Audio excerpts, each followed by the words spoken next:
abakozi abakolera mu kifo awasulirwa kasasiro mu bitundu by'Entebbe bali mu kweraliikirira olw'obulamu bwabwe nga bagamba nti tebamanye oba tebakwatira obulwadde bwa COVID-19 nga bakulembeddwa mu Matiya Ndawula bagamba nekituufu bakolera mu kifo kino naye tebalina bikozesebwa bimala ddala masiki giravuze ne gambootuse nti yandibadde tukwasizawo negamba abantu bano at least katubaweeyo mu masiki kubanga omulimu gwe tukola ndaba gw'amaanyi okusootinga kasasiro ono kubanga singa tetumukendeezaako era nabo bandibadde balemwa webale nnyo ssebo okusomozebwa ono agambye nti omulimu gwe bakola gwa kusunsulamu ebintu ebisobola okudema kulina ddala ebisobola okusaanuka wadde nga tebalina nsembe nnyingi ze bafuna ne basobola okubeezaawo amaka gaabwe. Roland Byamugisha agambye nti bakkiriza mu ntiino okuyingira mu kifo kino nga teyambadde masiki tolina okunaaba mu ngalo naye ng'ekizibu tebalina gambootisi ku mabigere ekyongera okubatiisa. Tukoze ekyamaanyi oba tugezezzaako nnyo kwekuuma kubanga era we tubeera eyo ku geeti yaffe we tuyingirira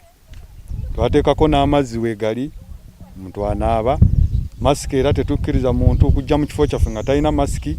Ategeeza nti bakkiriza amalwaliro okuleeta bintu nga mpiso n'ebirala okubisuula mu kifo kino kubanga biteeka obulamu bwabwe mu matiga. Ekyamazima kasasiro ava mu malwaliro g'Entebbe ayiibwa wano naye waliwo ate bye twagaanamu ebimu bye twagaanamu ng'empiso kubanga empiso zo za bulabe nnyo era tetukkiriza kuzireeta wano era nabo baatukola ekyamaanyi baatuwuliriza. Dr. Moses Mwanga akulidde oli Entebbe agambye nti tebamalaga mansa bisasiro basanze era nti waliwo omuntu avunaanyizibwa okusunsula n'okwokya ebisasiro ebyo naddala empiso. Pito tuyina waste management, tuyina incinerator. Naffe tuli very cautious about kasasiro ava wano naye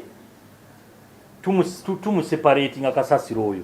Kasasiro gwe tusuubira nti ali medical waste. Medical waste bye bintu bye bakozesezza empiso obupiira bwe bakozesezza ku mulwadde. Agambye mu kasasiro atwalira mu kifo kino temubeera mpiso n'ebintu ebirala bikozesebwa bulwadde bwa COVID-19. Akomekereza asaba abantu bonna okugoberera ebiragiro ebyasibwa okutangira okusasana kw'obulwadde bwa COVID-19. Gye tukirwanamu n'omanya nti gw'oli mulamu naye akwetolodde tomanyi oba mulamu oba tali mulamu. Ye message yempa abantu nti abantu babeere very careful, bambale mask, banaabe mu ngalo, social distancing. Tulinawo wano family yafiirwa abantu baabwe nga basatu baali ku mukolo ogwo gumu ne bonna the big shots omundowooza bamuziise naye yesterday. Ekifo kino kikozesebwa abantu okuva mu kibuga eky'Entebbe, Kampala na Bugabo n'ebifo ebirala bingi. Godfrey Sempija yakusakidde Green ku Lwakwe TV.